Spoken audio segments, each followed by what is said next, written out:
Hello, welcome everybody. I'm going to ask if you would be so kind as please consider turning on your cameras. We're all teachers that have been trying to teach initials for the last 2 years, and it's so much more difficult than you can possibly imagine. But welcome to the Q&A session for forensic science programs. So Q&As are normally driven by the people with the questions, not the people with the answers. So does anybody have a question? So placements are a peculiarity, and there's a good reason for it. The reason for it is that forensic science is not an industrially driven field in Canada, right? And so for example, the University of Waterloo runs co-op programs for a wide swath of the programs that they offer. The one that I'm most familiar with, just for family reasons, is engineering. And so I have a brother-in-law who went through his degree at University of Waterloo and had a co-op placement, and it was a huge thing and a huge draw. In Canada, in forensic science, the overwhelming majority of it, I mean, and I mean like by like 90% plus, is delivered through centralized governmental organizations. And they have challenges with hosting placed students. The counterpoint to that is that in what we as a program, as the faculty have decided, is that we're not placing students for credit in meaningless positions. There's no point in putting you in a place where all you're doing is filing paper or answering phones that's going to help you. And so what we offer as an alternative is a thesis opportunity. And that is where you go into a lab of one of the faculty and you do research projects with them, which is every bit as legitimate as a placement. It just happens to be on campus with us. And we have an increasing in the last 2-3 years where in 2020, we launched our graduate program, and I'll tell you about that in a while. But with the launch of the graduate program, what has happened is we have partnerships with forensic agencies throughout the province. And those partnerships basically are there to design projects that are of benefit to the agency. So I'll give you an example. I'm being arcane, I'm sorry. The OPP, we have current projects in place with the Ontario Provincial Police, and we go to them and we say, what questions do you need answered? And they give us a list of questions. The Provincial Forensic Laboratory, Center of Forensic Sciences, same thing. We have active partnership projects with them. And because of that, you're getting the opportunity to do research in questions that have direct forensic relevance. So in that sense, the idea of the placement is being actually delivered. It's just not a placement, so to speak. You're still hanging out with us on campus and doing the work that is of value to, and asked for by the forensic agencies. I hope that answers your question. If not, feel free to ask for clarification. It does. Thank you. Good. Anybody else? You guys are forcing me into a lecture here.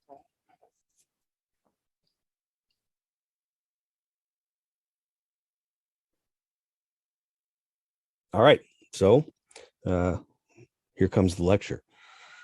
Dr. Beauchamp's heard this lecture a number of times. Professor Curry is not quite yet, but I'm going to give you the lay of the land for forensic science practice at Laurentian and in Ontario in general. So the key question that I would normally ask you if we were actually face-to-face and you would answer me, I would ask you whether you've already decided that forensics is what you want to do. And if you answered yes, I would then say, well, then your life just got a lot easier because there's only 5 programs on offer in Ontario. There is Laurentian, which is the only one north of the 401, really. There is, we'll go from west to east. There's the University of Windsor. There's University of Toronto at Mississauga, Ontario Tech University in Oshawa, and Trent University in Peterborough. And up until about the last 3 to 4 years, maybe, the program flavor felt very reminiscent of the faculty member that designed it. So at Laurentian, the faculty member that designed our program is our founding chair, Dr. Scott Fairgrieve, and he's a forensic anthropologist. So there's a very anthropology-ish feel to our program. And he consulted with, members of our departments of chemistry and physics and biology and things like that when designing the program. But before the rest of the faculty showed up, it was just based on, his vision and whatever, consultation he got from his colleagues. And then as the other faculty arrive, they provide their own forensic expertise in terms of curriculum design. So I came in as the chemist and toxicologist, and I tweaked the chemistry toxicology curriculum to make it representative of what we do in actual forensic practice in those two fields.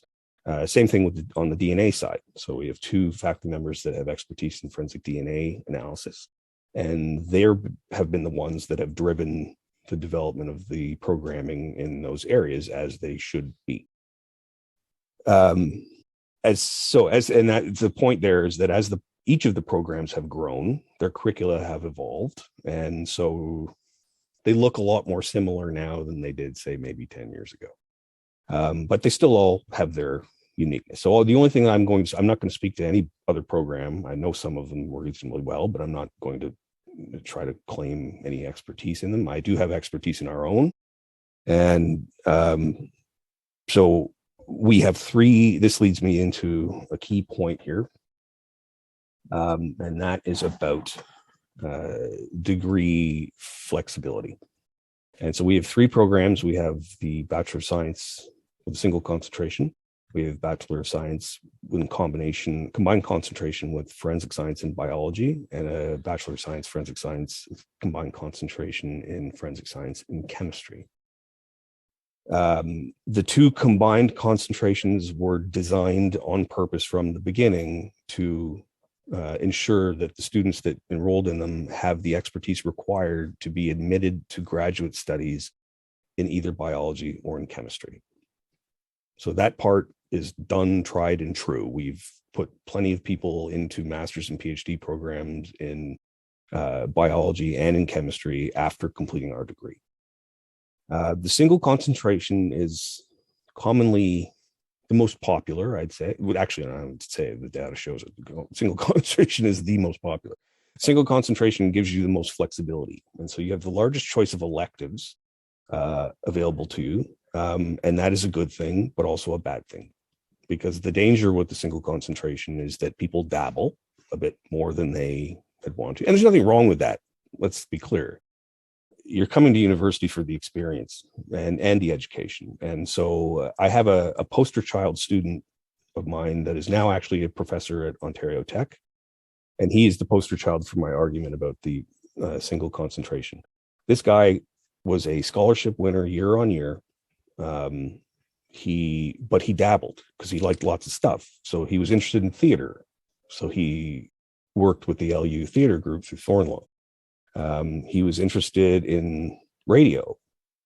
And so he had a radio show at the LU radio station.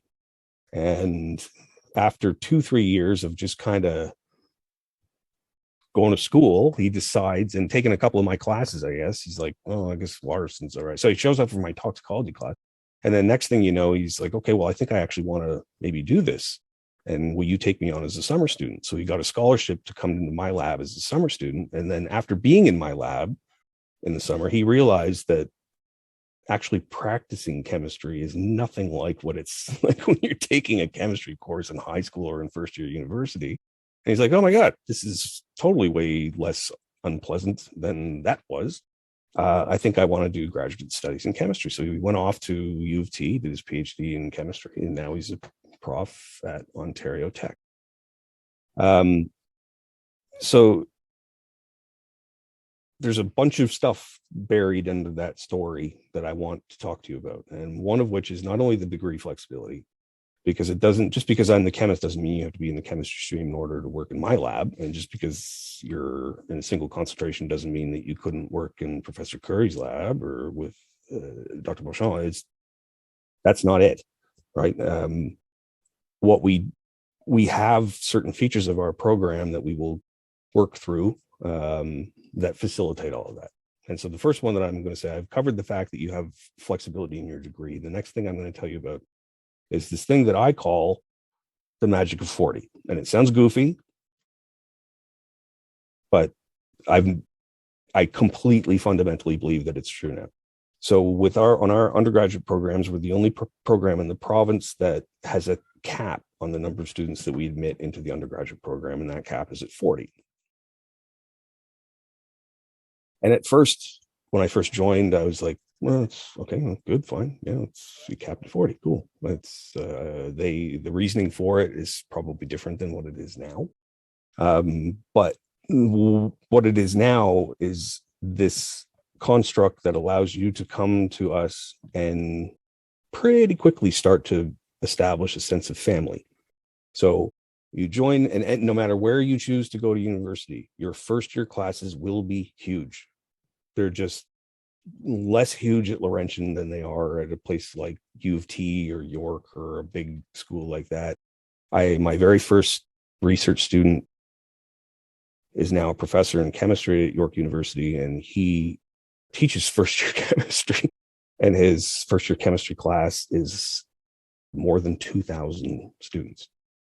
So they've broken it up into sections to try to make it manageable, but that also means that they have to manage that whole course delivery thing. At LU, your first year classes will probably be 300 to 400, but the difference is that the forensic class that you take in first year capped at 40. And so what you find when you come to LU as a first year student is that for many of you, you'll move into residence, and your first family will be your residence mates, and then your classmates in your first year classes. But your forensic family will come from that first year law course.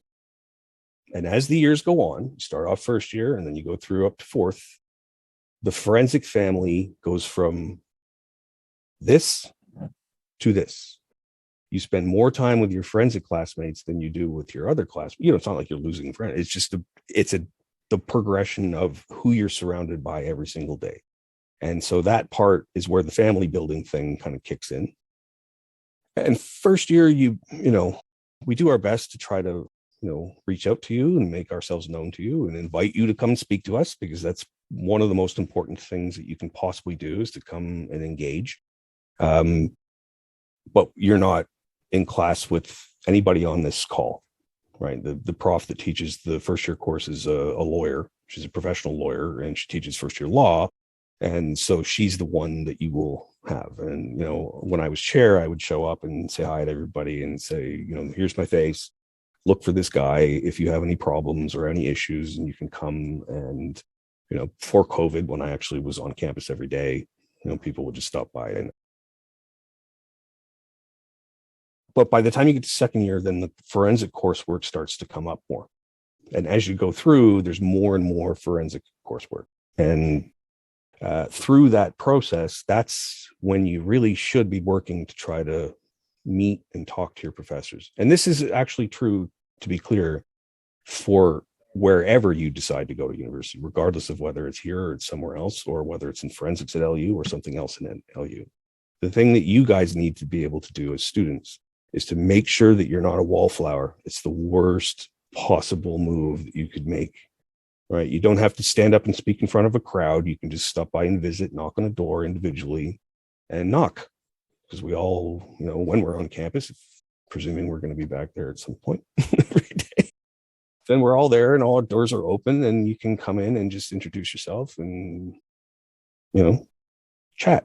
And that's the critical part, because at some point later, you're focusing right now on starting your first year, but I'm here to tell you, and everybody else in this room will tell you, well, the three people who are on camera will tell you that your fourth year is going to show up before you know it. Like it's just a blink of an eye. And if you spend that time between first and fourth year not having made any effort to connect with your faculty so that they know who you are and they know about what you want to do, and we're here to help talk about all that sort of stuff, then at some point you're going to need a reference letter. And that reference letter needs to come from somebody who knows you and who can speak, in an informed way about what you're capable of. Because if you don't, and somebody comes to me and asks me for a reference, and all I got is their transcript, there's no value in me trying to translate a transcript to somebody that already can read the transcript that you're going to have to give them in order to get wherever you need to go. So the magic of 40 kicks in because, and I will ask the question, even though none of you are showing me your faces. Maybe Ashton, you can answer this for me. Ashton, are you there? Yeah, I'm here. All right. So I'm going to ask you a question. All right. Sure. You have a favorite teacher? Yeah, probably my calculus teacher right now. You might have just joined the shortest lineup on the face of the planet. But that's fantastic. I'm thrilled. Your favorite I'm really weird. I'm really interested in science and math, so that's okay. I got converted from engineering. I started out in engineering, and I was converted by my organic chemistry professor. And you probably can't appreciate how ridiculously unusual that must be until you get here and you have to take organic chemistry. But this is what I say to every single student I talk to. I wish I could see your face, but what I say is when I ask you who your favorite teacher is, I know for a fact that what happens in every single student is that there's just a little bit of a grin, a little twinkle in the eye. And that's because they have a positive memory of their favorite teacher. And their favorite teacher is their favorite teacher for a reason. And I will bet you my last beer why I know what your favorite teacher is, or why your favorite teacher is your favorite teacher. And I'm going to say it out loud, and I want you to say yes or no, okay?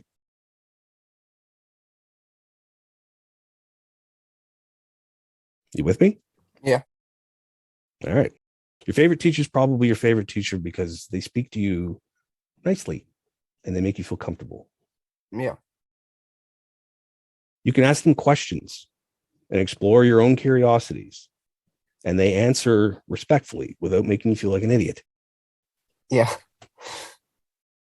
Where is that type of relationship easier to build? In a classroom full of 400 people or a classroom full of 40?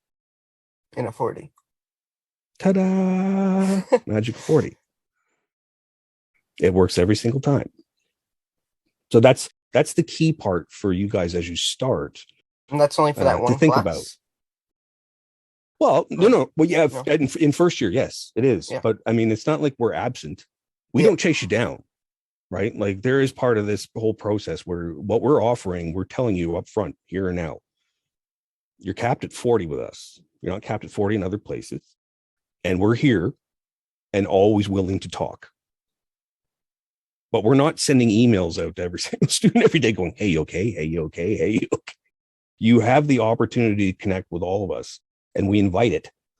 But you have to be a player in that there is no unidirectional a relationship means two things, right? Two people. And so what we're here to offer you is that relationship, but you guys have to come to us to participate or else it doesn't work. You see what I mean? Yeah, I see what you mean. Yeah. So that's Magic of 40 Part 1.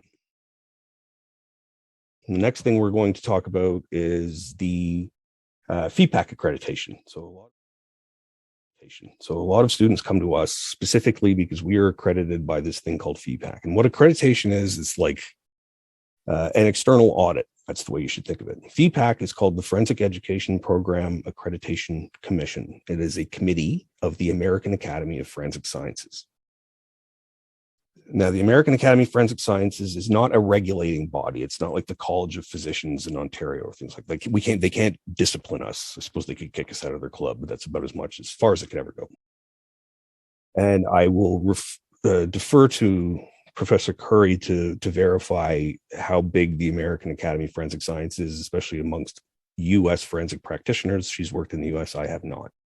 But what I tell people is that every single forensic lab director I've ever known has been a member of the American Academy of Forensic Sciences. Krista, is that pretty close to accurate? Yes, it pretty much dominates every forensic field in the U.S. Right. So when I left the Center of Forensic Sciences in Toronto and came to Sudbury to be a professor, academic forensic, and to be clear, this was 16 long years ago, academic forensic science was still kind of frowned upon amongst the forensic practitioners. They didn't believe that the university system could actually deliver forensic education properly. They figured it was cash grab. At least all of my colleagues and my bosses also felt that way. And my position was, well, hang on, you just spent 3 years training me and you've deemed me to be qualified and I get to go to court and do all this stuff now. Pretty sure I can train students in a similar fashion. And regardless, even if I can't, once you graduate from our program and move on and try to get a job with a place like the CFS, they're still going to make you go through all their training, even if you got, perfect GPA at LU. That's just what they do. The forensic labs, all forensic labs, require their new hires to demonstrate proficiency before they get unleashed into the casework system in the courts and all that sort of stuff. And if I'm wrong, Krista, please go ahead and tell me, because I'll never say that again if I'm wrong from your experience. No, you're right. But yeah, see? So the critically important thing that has evolved from all of this stuff is there's a lot of forensic practitioners that have left practice to go back to teach, because after a while, practice gets a little rough and teaching's fun. So the importance of FEPAC accreditation is that given that all of the forensic lab directors are members of the American Academy, they kind of found themselves in a weird position when FEPAC came up and started accrediting university programs. Because if you're the head of a forensic lab and you thought that university forensic education was, then it's kind of difficult to poo-poo your own professional body who've put their official stamp of approval on the program that you're looking at. You see what I mean?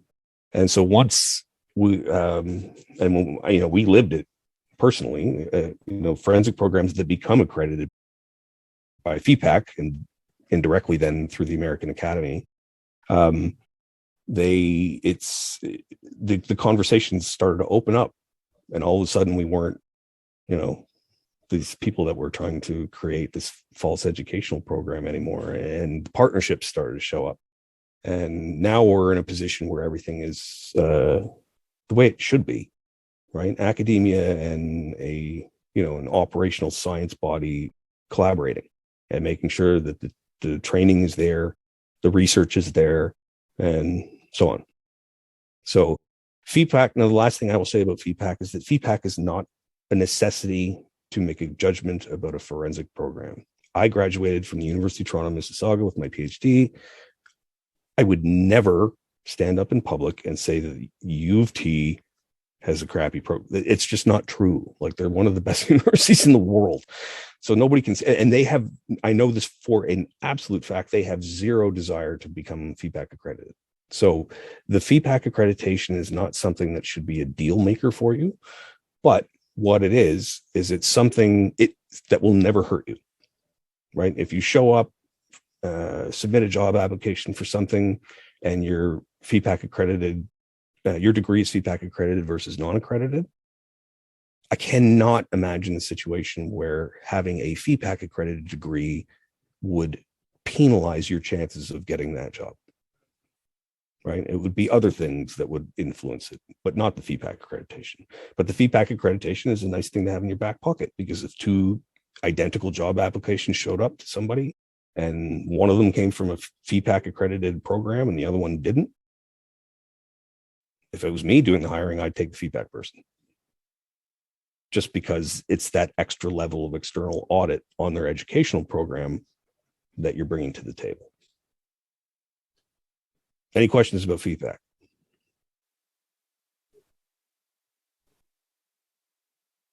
All right. So next point, certificate in forensic identification. Anybody here want to be a cop? I think I might. Oh, perfect. So we have this, we created exactly 10 years ago. We should actually maybe make a plaque or t-shirts or something. 10 years ago, we launched this thing called the Bachelor of Forensic Identification degree. And I could go into the history, but I won't bore you with it. I'm happy to discuss it if you want to discuss it later. But it's a degree designed for practicing forensic identification officers. So these are cops. And if you've never heard of a forensic identification officer, then you've seen a van in wherever you're from, the local police force that says forensics across the side of it. And if you have, those are forensic identification officers. These are the cops that go to crime scenes and they do things like photography, dusting for prints, collecting casts of footwear, tire marks. They do things like bloodstain pattern analyses and things like that.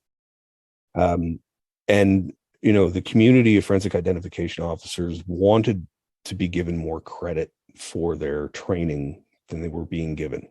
And so one of the things that there was a report called the Hart House Report that the forensic community in Canada came together to write, and it was talking about what we need to do to make forensics better in Canada. And one of the things that came up was more advanced educational opportunities for forensic scientists and forensic identification officers. And so we exploited that statement to create the Bachelor of Forensic Identification degree. So we did. But if any of you know anybody that happens to be a police officer, then you would know that police officers can't just leave work for 3 years to go back to school to get a degree. So we offer the entire degree completely online, and we launched it. And it's been going for ages. And we've graduated, I think, ballparkish 250 forensic identification officers have graduated from the degree. Here's what happened next. The undergrads in our BSc forensic science programs looked at the curriculum for the BFI degree because we'd advertise it and make a website and all that sort of stuff. And they came to us. Hey! I'm like, what is the deal? How is it that why do we have to take courses in, electives out of a list of things in physics, but we want to take a course in bloodstain, a full course in bloodstain pattern analysis? Why can't we do that? And we said, well, we can't do that this way because it's all cops, and the cops are in those chat rooms and things like that discussing active open cases. But as it turned out, what we could do is just create a separate section for our students. And so now our undergraduate forensic science students have access to the BFI, exact same courses, exact same instructors, everything as the forensic ident officers. They just aren't in the same chat room. And what we did then is we said, okay, let's create something new. So we created something called a certificate in forensic identification. And that certificate is a list of 10 courses. 5 of them are forensic science courses, what we call FORS. 4 of those are already required for your degree anyway. So you just have to take one FORS elective. And then 5 elective courses from the forensic identification list, the FOID list, all offered online and all offered throughout I shouldn't say all, excuse me. Many offered throughout the full calendar year rather than September to April. And that's important too, because the fact that you can take courses online in the spring after the normal academic year is over allows you to spread out your academic load over 12 months versus 8. I'm an old man, and I had to grow up in the years where you had to do it over 8. I did my undergrad at McGill, and I swear to God, it took a decade off my lifespan because I slept 3 hours a night. Long story. End of the day, if I had have had the opportunities to be able to spread that load out, I would have been way more healthy, and I would remember way more of what I learned because it wasn't all being jammed into this little small spot. So the other thing that I tell students, or applicants, I should say, regardless of where you go, consider spreading your undergraduate degree over 5 years if you can manage to do it. Remember that you don't pay by year, you pay by credit at most places. So it doesn't even necessarily cost you anymore. But even if it does, I'm here to tell you that the product is far superior. So remember that one too. So with the forensic identification certificate, the way that it's structured is it's just simply based on choice of electives. So if you choose your electives properly in 4 years or 5, whatever you choose, you can graduate with a BSc in forensic science and a certificate in forensic identification without paying an extra dime.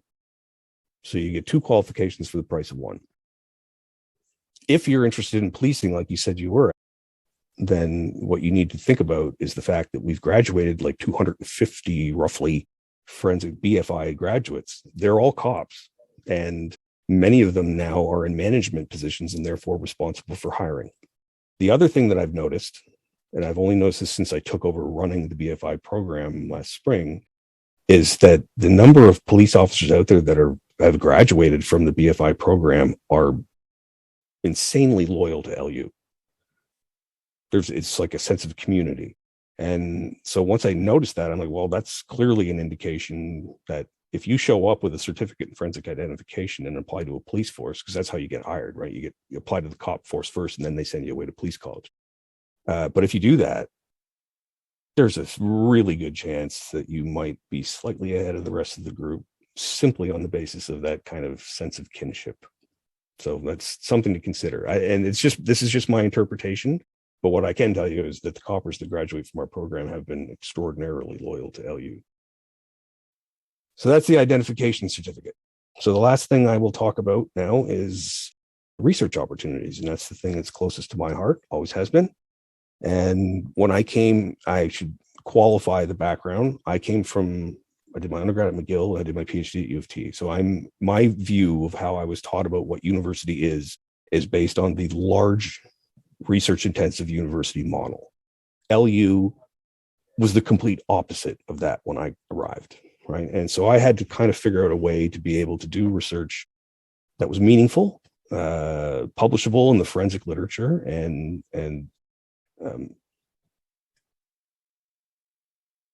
with the students that I had, because there were no graduate students at the time, right? So I had to figure out a way to do it with undergraduates. And at the large schools, undergraduates are not the ones that do the research. It's the graduate students that do the research. And that is the paradigm that has been university forever.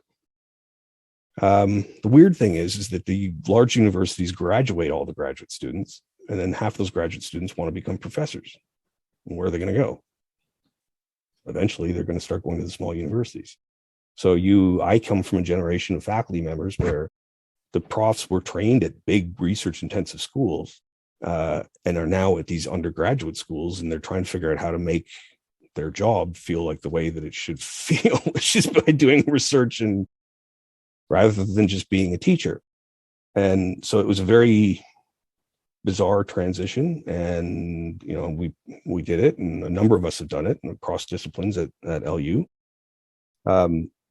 But what it meant is that if we wanted to do research, we had to figure out a way to make it work with undergrads. And we've been very successful with that. And so I'd say, barring COVID, about 75% of our undergraduate. And so when I say undergraduate research, I'm talking about primarily fourth year students that do a thesis project in their last year. And of those students, I would say 75% of them have published their work or presented their work at international conferences or published it in the peer-reviewed literature. And as an undergraduate body, that is remarkable. Like, that was absolutely not the case when I was at the University of Toronto. The undergraduates were given projects that were peripheral.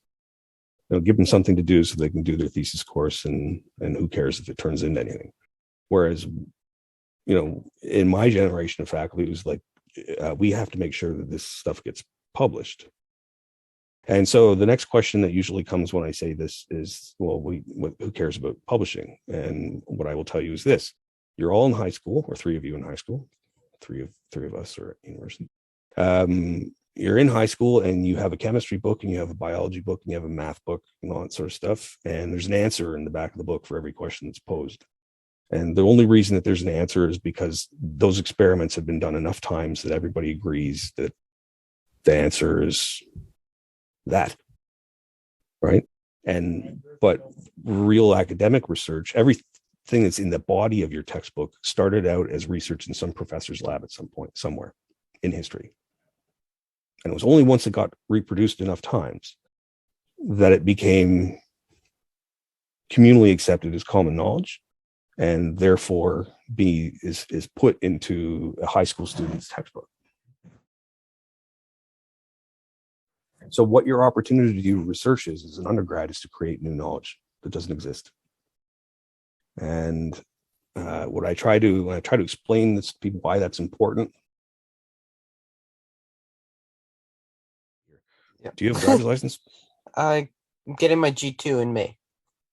Okay, so do you think you could learn how to drive by reading a book? Probably not. Nope. Do you cook? Yeah, a bit. So do you think you could learn how to cook by reading a book? Or do you have to try it and then burn a bunch of stuff? Usually try it and burn a Tweak bunch it. of stuff. Yeah. You Thank you. learn from experience. So exactly. Cooking and driving are just like science. You cannot learn how to science by reading a book. You can only learn to science by sciencing. So you have to go into the lab.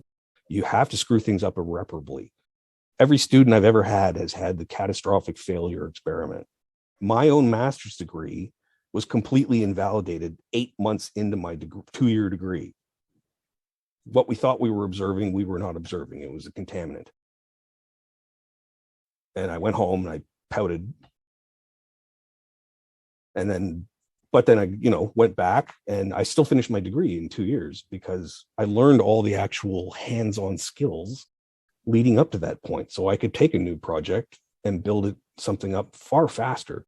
The huge portion of the beginning part of that degree was just learning how to, use certain equipment and understand how to design experiments and the concept of a scientific control, which is notoriously badly taught in undergraduate programs.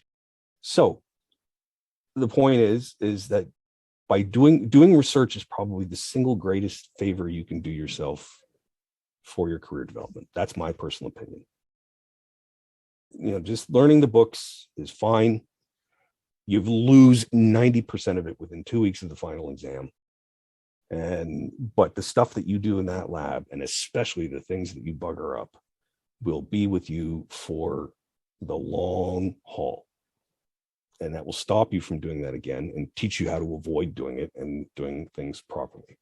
Now, on the publication side, I still probably haven't convinced you of the value of publications. But what publications are is they are the CV of the scientist. They are the resume. And a peer-reviewed publication, I hope you've all heard that term before, easily the most simple, independently verifiable measure of your productivity. Because all you have to do, and go ahead and do it now if you want, Google Watterson and Bone, and what you'll find is probably a list of the papers that I was a co-author on, and they'll say things like Journal of Forensic Science, Journal of Analytical Toxicology, blah, blah, blah, blah, blah. I'm not trying to tout my own CV here. I'm just trying to make a point. What you'll also see on those links is a list of the other co-authors, and those co-authors are you guys. They're the students. And all an employer has to do is click a link, and they'll go to the journal website, which has got nothing to do with LU, and they'll be able to verify that this stuff was actually published in that journal. It was peer-reviewed, and therefore it becomes part of the lexicon of scientific discussion for the world to see. And you will, as a scientist, if you're deciding if you want to practice as a scientist, that is going to be the thing that you will be ultimately judged on.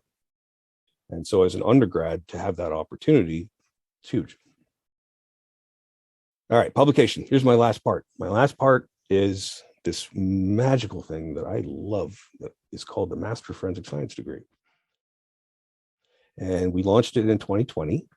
And it's a 1-year accelerated master's program that is designed to connect Laurentian University forensics with the forensic practitioner community.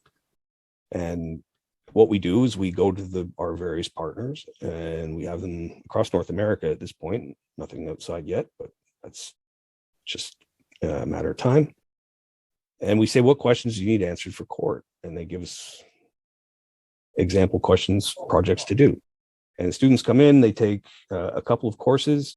When we started, we were only accepting students from forensic science programs, and actually specifically, we were only accepting students from FEPAC accredited forensic science programs. We've shifted our take a little bit, and we prefer students from forensic science programs that are accredited by FEPAC, but we're willing to consider obviously strong students from forensic science programs at places like UTM or Trent.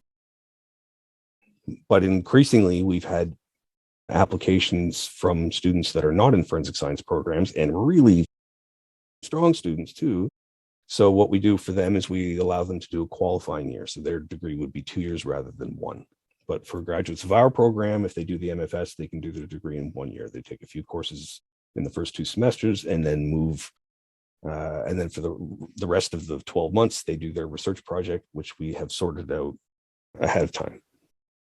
So what does all that mean?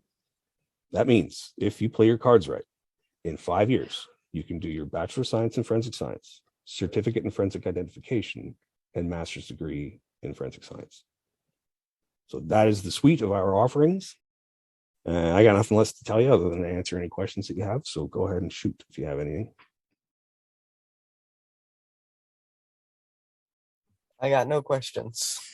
Nothing. I killed it. Yeah, Oh, did good. Maybe I can pipe up and say I'm a graduate of the forensics program. So I graduated from one of the first years that it was a department. So at least I'm proof that you can survive. no visible scarring. No.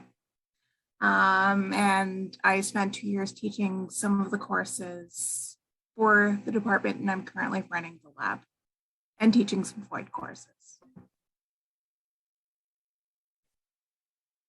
Happy to answer any questions from more of the student side as well. No. So we've had graduates. We have the one that sticks out in my head most recently was a grad from the Forensic Science and Chem program that went to law school and became a corporate lawyer. So one of the things I haven't discussed is what are the career options for people that graduate from our degree. And I can confidently tell you now, after 16 years of doing this, they're everything you want and only limited largely by you. So we have graduated forensic scientists, obviously, and a number of them. So we have a number of graduates that are now practicing at the Center of Forensic Sciences in Toronto, Center of Forensic Sciences is in Sault Ste. Marie. My first graduate student graduated from the Forensic Science and Chem stream. She's now a team lead with the RCMP drug analysis lab. We have a number of graduates that are in the RCMP lab system. So they're all over the place. We have a number of grads that are cops with various police forces. The ones that seem to be most heavily populated are the OPP and the Ottawa Police Service. But we have graduates at the York Police Service, dentists, teachers, business people. And this is my all-time favorite and why I always wrap this one up with is we have a graduate that's a tattoo artist. We've covered the gamut. So don't worry about, you study what you want to study. But the forensic science degree, whether it be just the single concentration or one of the combined concentrations, does not influence your, there's no evidence to suggest that it influences your employability as a police officer. Okay, so Andre, I'll need you to back me up in case I missed something here. But so in terms of forensic science, we have electives in forensic anthropology. We have electives in forensic chemistry. We have electives, actually, they're not all elective. One of them is required in forensic DNA analysis and population genetics. We have an elective in forensic toxicology. And then other than that, most of the electives come from, and then, we have a very popular elective in forensic pathology that's taught by our regional forensic pathologist, who's fantastic. The students love that class.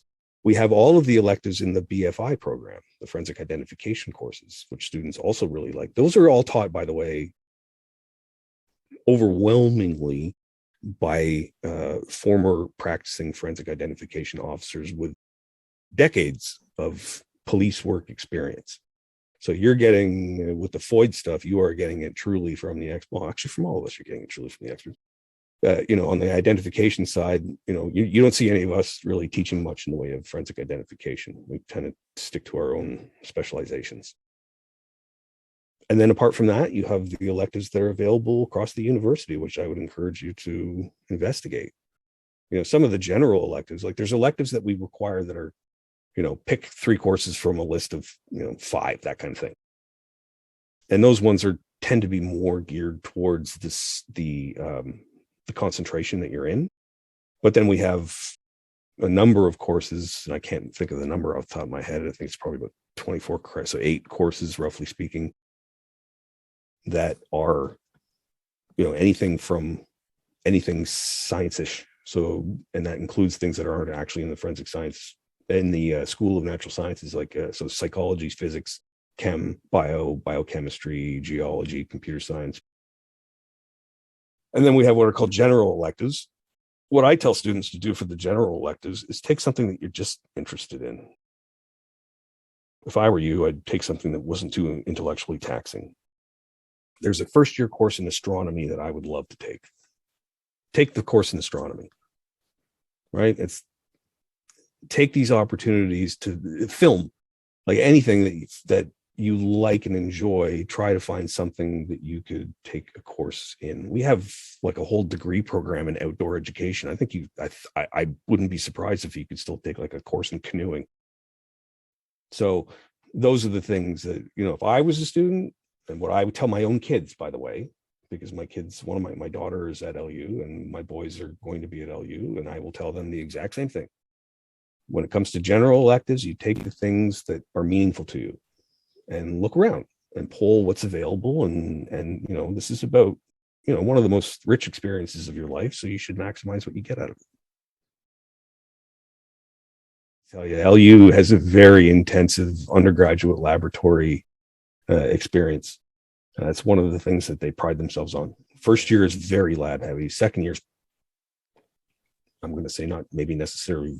No, it's probably very lab heavy too. Actually, Andre is probably the best person to ask. Yeah. Third year, it kind of starts to potentially wean off depending on what your specialization is. And then fourth year, you tend to do the fewer number of labs. But I will tell you that in my personal opinion, undergraduate teaching labs do not replace and can never be the equivalent of a research experience. Labs basically give you a shot to try out a couple of things, but research, the main thing is the problem solving, having to try various different things in a research setting. And most research questions don't go smoothly. So a lot of it is figuring out plan A, B, C, D, Z, whatever you have to go to. Okay, so if there are no more questions, then I won't keep you guys any longer. I'm going to put my email in the chat. And if you want, you can send me any questions that you might have. Don't be shy. Maybe if you put question forensics program in the title, like in the subject line, that might help prevent any weirdness that can happen with email these days. Have a good evening, everyone. Bye, everyone. It was nice to have met you.